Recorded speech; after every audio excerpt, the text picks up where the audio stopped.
Results and discussion. We have considered the path loss simulation parameters in order to simulate it. The distance between the aggregator and the EV is 5 km. Aggregator acts as a transmitter, EV acts as a receiver. The transmitter antenna height is 30 meter and the receiver antenna height is 6 or 10 meters. So these are three things which we need to take care of.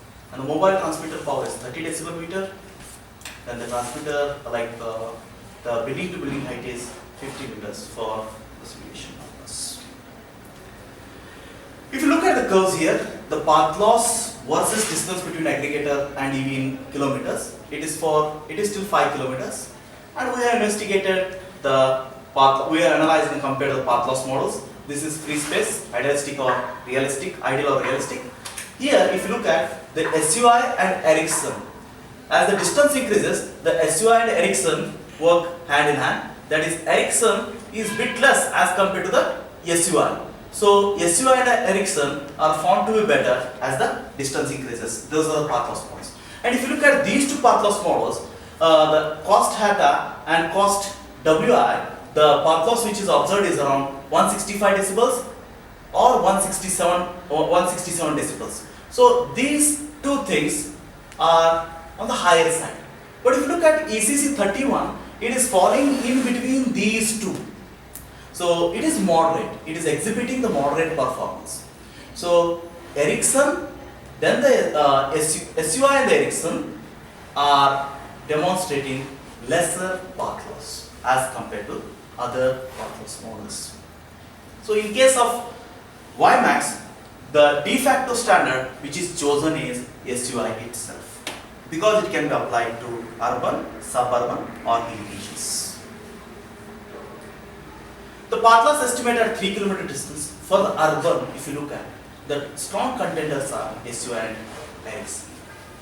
And if you look at the 10 meter receiver antenna height, once again the SUI and Ericsson are the strong contenders. But if you look at the suburban area, the SUI sounds better in both 6 meter receiver antenna height and 10 meter receiver antenna height. At the same time, we thought of simulating SUI separately for the WiMAX, as it is a de facto standard available. So these are the simulated results of the RXC model or the SUI model which is adopted. Then we thought of working for the WiMAX. WiMAX was simulated in MATLAB, and we consider these four modulation schemes. The bit error rate versus SNR plots were, the graphs were plotted for that. We are interested in the bit error rate as well as the SNR. So if you look at the BER versus SNR, these plots will give you the clear information. That is, there is always a trade-off between the power, the bandwidth and the BER.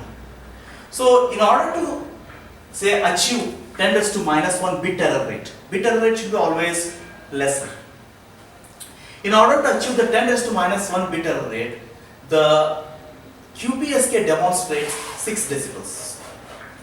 Whereas in order to achieve the same 10 raised to -1, the QAM, 16 QAM demonstrate 8, and the 16 QAM 3/4 demonstrate 10. The 16 QAM demonstrate 10 decibels, whereas this particular QAM demonstrate 8 decibels, and if you look at 10 raised to -1 for this, it demonstrates around 12 decibels. So we are interested in achieving this. So if you look at the SNR, it is 6, 8, 10 and 12. So this is the one which is speaking with respect to power. This is the one which is speaking with respect to the bit error rate. This should be less. This should be usually less. But in order to make less, you should not compromise on quality, or you should not compromise on any other things. So we are supposed to work out for this. So coding has been done. We have plotted BER versus SNR, and the results obtained are promising for the mobile WiMAX. The conclusion is the propagation path loss models are analyzed and compared. The mobile WiMAX is considered for aggregator and the EV communication, and the physical layer is simulated. The graph of BER versus SNR is plotted to investigate the performance. The future work, the simulation is carried out taking into account the aggregator to 1 EV, but this can be extended to multiple EVs, one aggregator and multiple EVs. The results can be validated using the hardware, either DSP chips or FPGAs can be considered for the same. Thank you.